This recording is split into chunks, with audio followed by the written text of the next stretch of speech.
Bismillahirrahmanirrahim. Assalamualaikum warahmatullahi wabarakatuh. Selamat pagi teman-teman semuanya, dan selamat sore bagi yang kelas sore. Jadi pada kesempatan hari ini, di pertemuan yang pertama, di sesi yang kedua, jadi di perkuliahan kita ini ada beberapa sesi ya. Ada sesi pertama, ada sesi kedua. Sesi pertama itu yang saya maksud adalah sesi awal. Jadi sebelum sebelum di pertemuan minggu itu kan ada dua kali kita ketemu lah, itu saya bagi menjadi dua sesi. Ini adalah sesi yang kedua. Sesi yang kedua ini saya isi di jadwal itu kan teori. Kemarin pada waktu saya post di Classroom, itu kemarin saya agendakan untuk Google Meeting atau ketemu secara virtual atau menggunakan Google Meet atau menggunakan Zoom. Akan tetapi ini saya ralat atau saya ganti, ini berupa publish video. Nanti teman-teman bisa melihat video ini sampai selesai mengenai sedikit materi yang sebagai pengantar teman-teman semuanya untuk persiapan ya. Jadi bukan materi full tapi hanya persiapan aja untuk teman-teman ikut kuliah di pertemuan berikutnya. Jadi berlaku untuk kelas kelas D3 S1, baik kelas sore atau kelas yang reguler nanti berlaku aturan sama. Nanti model kuliahnya seperti ini, kita menggunakan via online. Kalau nanti dijadwalkan bisa ketemu tatap muka, maka kita akan praktikum di lab. Untuk pertemuan besok ya, atau di minggu besok tanggal 27, saya tuh 5 hari. Saya ikut pelatihan ya, pelatihan dosen ya, namanya AA. Itu full dari pagi sampai dengan sore, bahkan sampai dengan malam. Jadi untuk pertemuan minggu depan, itu kita belum bisa untuk agenda menggunakan Google Meet atau ketemu secara virtual. Mungkin 2 minggu lagi insya Allah saya usahakan bisa ketemu secara virtual. Tapi secara rutin nanti akan saya publish materi-materi baik berupa modul atau video tutorial sebagai penunjang Anda untuk ikut mata kuliah pemrograman Mobile 2 ini. Baik ya, kemarin kan teman-teman sudah melihat ya slide saya ini, tapi ini saya tambah sedikit mengenai beberapa materi lah. Oke. Jadi mata kuliah ini itu mempelajari mengenai perancangan ya, merancang suatu aplikasi berbasis mobile. Jadi nanti opennya itu menggunakan gadget atau menggunakan smartphone. Saya rasa semuanya sudah mempunyai gadget atau smartphone, jadi Anda bisa debak atau Anda bisa langsung running di perangkat Anda itu. Akan tetapi nanti di Mobile 2 ini kita akan menggunakan yaitu Kotlin. Bahasa pemrogramannya kita gunakan Kotlin. Teman-teman di Mobile 1 saya rasa pernah diajarkan oleh dosen yang bersangkutan ya, bisa menggunakan Java atau menggunakan bahasa pemrograman yang lainnya. Kita menggunakan Kotlin. Kenapa menggunakan Kotlin? Karena target kita itu kita mengacu ke produknya Google. Jadi Google itu saat ini masih menggunakan Kotlin. Ke depan saya juga kurang tahu menggunakan teknologi apa, tapi untuk saat ini kita gunakan teknologi atau menggunakan bahasa Kotlin terlebih dahulu.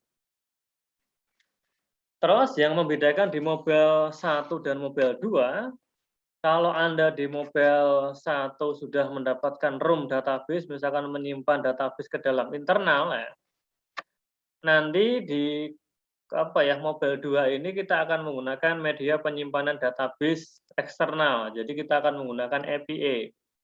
Kita akan menggunakan Laravel. Jadi harapan saya teman-teman nanti bisa mengikuti mata kuliah ini dan juga bisa ikut praktikum di masing-masing individu, bukan kelompok ya. Saya ngajar Mobile 2 ini sudah beberapa kali, jadi saya paham ya kendala-kendala yang teman-teman hadapi. Tapi ingat ya, Anda sudah dewasa, Hal-hal yang perlu Anda lakukan itu apa, ya silahkan Anda lakukan. Nggak punya laptop gimana caranya? Anda bisa, apa ya, pinjam atau Anda bisa sharing ke teman-teman yang lain, Anda bisa ke lab juga minta izin, bisa ngerjakan di lab, dan lain sebagainya. Karena ini mata kuliah 4 SKS ya kalau tidak salah ya, jadi ini sangat besar sekali, jadi saya tidak serta-merta memberikan nilai Anda itu bagus. Jadi saya lihat proyek Anda. Ini mata kuliah juga penting sekali untuk karir Anda. Kalau Anda bisa mobile, otomatis Anda menjadi programmer di apa itu mobile atau Android atau sejenisnya. Seperti itu ya. Terus bagi yang belum kenal saya, nanti Anda bisa calling-calling saya atau bisa komunikasi saya menggunakan email ya. Email saya itu nama saya Budi Hartanto dan saya di Sinus ngajar di Sinus sudah apa ya hampir 9 tahun ya, 8 lah, 8 tahunan. Tapi saya juga alumni Sinus juga, tapi transfer gitu. Oke, kewajiban Anda ya, Anda sudah dewasa ya, Anda harus menaati peraturan perkuliahan ya, terutama yaitu tata tertib. Misalkan nanti kalau Google Meeting ya Anda harus apa ya, presensi, Anda harus apa ya, gunakan etika yang baik lah. Intinya ini normatif aja. Dan yang terpenting bagi saya, Anda harus disiplin kan ya, disiplin, terus bisa menghargai sesama kan ya, dosen dan teman-teman yang lain. Saya rasa ini Anda sudah dewasa, Anda sudah paham tentang hal itu. Terus berikutnya ya, dulu ada ya waktu pengiriman tugas atau pengiriman projek atau pengiriman UAS atau UTS ya, itu kan berupa projek ya. Itu Anda jangan sama persis ya, Anda copy paste dan bahkan tidak diganti, hanya mengganti nama saja. Itu fatal ya, baik yang memberikan file maupun yang mengcopy filenya itu, semua akan saya berikan nilai yang sama.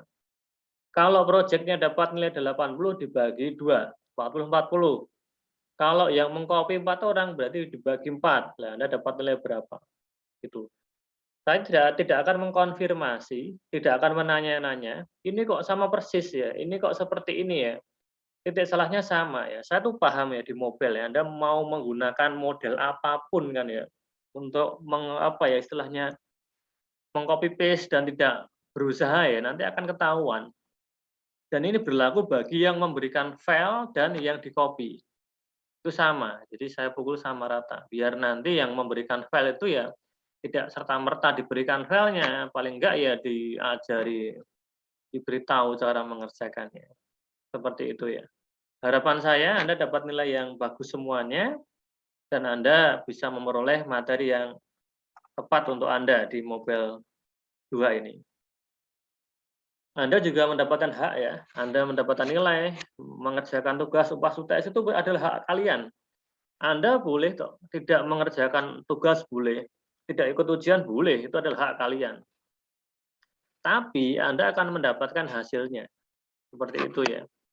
Bagi saya nanti bobot nilai itu yang besar adalah projek ya, UAS ya, nanti UASnya silahkan Anda apa ya, buat projek yang apa ya, semaksimal mungkin agar Anda nanti bisa mendapatkan nilai yang maksimal.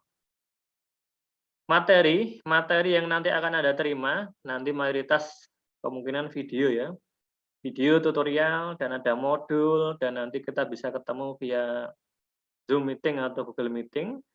Kalau nanti kita ada kesempatan untuk tatap muka, ya kita akan praktikum di lab. Ya mungkin nanti akan diagendakan setelah UTS, karena masih masa pandemi seperti ini. Terkait dengan nilai, Anda boleh komplain nilai ke saya, tapi jangan sampai telat kan ya. Sudah beberapa tahun ya, sudah 3 tahun baru komplain kan ya. Silakan, Anda komplain nilai ke saya silakan. Misalkan dapat nilai C ya, mau minta A atau minta B+ ya, silakan Anda komplain ke saya, akan saya cek proyek Anda. Dan ingat ya, semua pengiriman tugas itu ada tanggalnya, ada batas waktunya, ada time-nya, ada apa ya, ada historinya. Anda jangan sampai membohongi saya atau berbohong kepada dosen ini. Pak, kenapa tugas saya dapat nilai sekian ya, dapat nilai katakanlah 60 atau 50 Pak. Padahal saya sudah mengirim tugas, tapi setelah saya cek tidak ada historinya. Nilai 60 akan saya ganti menjadi 0, gitu kan ya. Jadi kita tuh harus menerapkan pola yang disiplin dan jujur ya, karena sudah dewasa. Ingat ini mata kuliah 4 SKS, jadi saya sarankan kalau pengen mendapatkan nilai yang standar dalam artian minimal dapat nilai standar, teman-teman itu minimal ya ikut kuliah terus, mengerjakan tugas, ikut ujian, ya paling tidak Anda akan dapat nilai yang standar-standar. Kalau Anda bisa mengakselerasi diri kalian, Anda akan mendapatkan nilai yang sangat sesuai untuk kalian itu. Gitu ya. Terus saya rasa Anda sudah paham mengenai apa yang saya sampaikan. Berikutnya materi ya, materi yang akan kita dalami selama 1 semester ya. Saya rasa untuk room database ya atau database internal ya, intinya kan CRUD ya. Ada create, read, update, dan delete ya. Itu nanti terbagi menjadi 2 sesi. Pertama bisa nyimpan ke database internal ya, karena di handphone ya, di OS ya, OS mobile itu kan sudah ada penyimpanan internal ya, kan bisa nyimpan di situ. Tapi kan tidak bisa dieksplor dari perangkat yang lainnya. Oleh karena itu nanti setelah tengah semester, kita akan mencoba membuat project root, yaitu menggunakan database eksternal ya, bisa menggunakan MySQL atau MariaDB, seperti itu. Jadi dimulai dari perancangan sistem, ada membuat UX-nya, interface aplikasi kita desain interface-nya, room database kita buat database untuk internalnya, terus kita buat coding di Kotlin-nya atau di logika Java-nya menggunakan SQLite. Terus berikutnya API mobile itu setelah UTS, berikutnya sampai dengan API. API ini Anda bisa menggunakan PHP natif boleh, menggunakan framework juga boleh. Nanti saya rencanakan kalau nggak menggunakan CI, kita akan menggunakan Laravel. Seperti itu ya. Harapan saya teman-teman itu bisa mengikuti dengan baik ya. Caranya gampang kok. Anda punya perangkat, perangkat itu nggak harus dimiliki. Anda bisa punya perangkat untuk untuk praktikum, bisa pinjam di lab atau bisa pinjam punya teman, dan Anda harus praktikum. Pak, saya cewek Pak, saya nggak bisa nggak bisa coding seperti ini Pak. Ya kita nggak masalah gender ya, saya pukul sama rata. Jadi Anda harus bisa mengenai materi ini. Kalau nggak bisa gimana? Anda harus belajar, Anda harus berlatih. Banyak tutorial ya, mayoritas bisa itu banyak hal, bisa dari YouTube dan lain sebagainya. Atau dari Google atau dari teman ya. Anda harus mencoba. Anda jangan sungkan-sungkan untuk komunikasi ke saya kalau Anda nggak bisa. Bisa menggunakan komentar di Classroom atau bisa WA langsung ke saya. Tapi saya sarankan Anda ke komentar Classroom dulu. Kalau benar-benar nggak bisa, Anda bisa WA ke saya. Gitu. Oke ya, berikutnya kita berbicara mengenai kebutuhan perangkat ya. Ini Anda semester berapa nih? Anda sudah semester berapa nih? 5 ya? Lah, 5 atau 3 ya? Harusnya 5 ini. Saya rasa laptop Anda harus punya, karena Anda orang informatika, seharusnya loh ya, saya tidak bisa tidak mengharuskan ya, tapi kan seharusnya kan ya. Anda kan orang informatika, senjata Anda tuh bukan hanya flash disk ya, tapi ya laptop. Ya minimal RAM yang harus Anda punya ya 4, kalau bisa 8 giga. Ya minimal Core i3. Kalau Anda masih menggunakan laptop jadul ya ganti SSD aja. Layarnya paling standar ya 14 inci dan diinstal di situ perangkat standar yang lainnya lah. Pertama yaitu RAM ya, RAM itu penting sekali karena untuk resource ketika dia itu menggunakan emulator. Tuh. Saya rasa itu penting ya bagi kalian, dan Anda orang informatika, Anda calon sarjana komputer atau AMD komputer ya, Anda ya seharusnya punya laptop lah. Kalau nggak punya ya gimana ya, pinjam punya teman. Itu Anda orang komputer nggak punya laptop. Ya, saya bukan mengejas harus punya laptop, tapi ya alangkah baiknya Anda punya laptop ya. Kalau bagi yang sudah bekerja ya silakan Anda bisa menabung untuk membeli laptop yang sesuai standar ya. Gitu.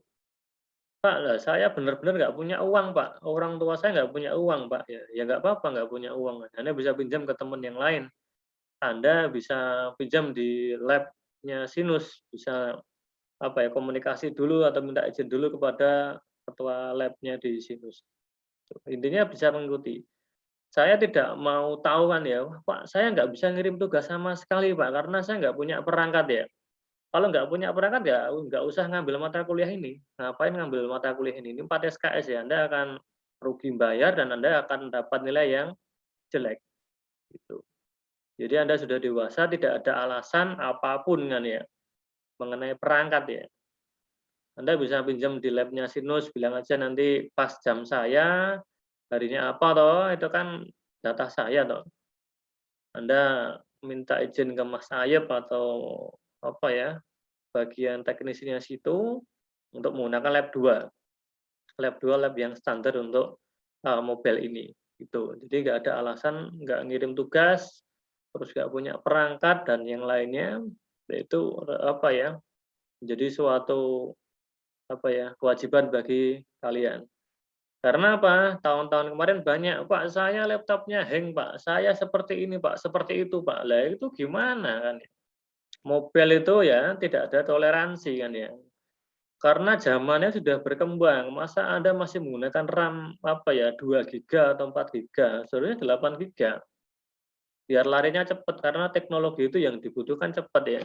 Anda punya aplikasi bagus kan ya, tapi untuk menjalankannya lama, ya sama aja kan ya, malah memperlambat kinerja dari, bisnis itu. Jadi tujuan komputer, tujuan aplikasi itu mempercepat kan ya, biar lebih efektif dari sisi waktu dan efektivitas penggunaan. Oleh karena itu ya dia harus didukung oleh perangkat-perangkat yang mumpuni juga, gitu. Anda sudah, apa ya, sudah tahu terkait dengan hal itu. Terus saya rasa Anda kan sudah dapat mata kuliah mobile pertama ya, terkait dengan hal itu, saya rasa teman-teman sudah paham ya, apa yang harus Anda siapkan. Bagi saya minimal RAM 4 atau 8 lah, ya kalau bisa 8. RAM itu kan murah. Punya laptop yang jadul Pak, tapi ada 2 slot ya, ditambahkan aja 4 giga udah 8, nanti udah oke. Lek banternya diberi SSD seperti punya saya, laptop saya juga hanya Core i3 ya, dulu RAM-nya hanya 4, saya ganti menjadi 8, saya tambahkan 4 lagi, saya pasangkan SSD, ini udah lancar dan saya gunakan terus-menerus dan pakai coding-coding banyak saya di sini dan sudah lancar, gitu. Jadi tidak ada alasan ya untuk itu ya. Jadi saya ulangi, "Pak, misalkan besok lagi, Pak, saya mohon maaf Pak, nggak bisa ngirim tugas Pak, saya gini Pak." Wah itu nggak usah ikut kuliah ini aja kan. Jadi ambil besok aja kalau udah punya perangkat atau udah pinjam perangkat kan ya.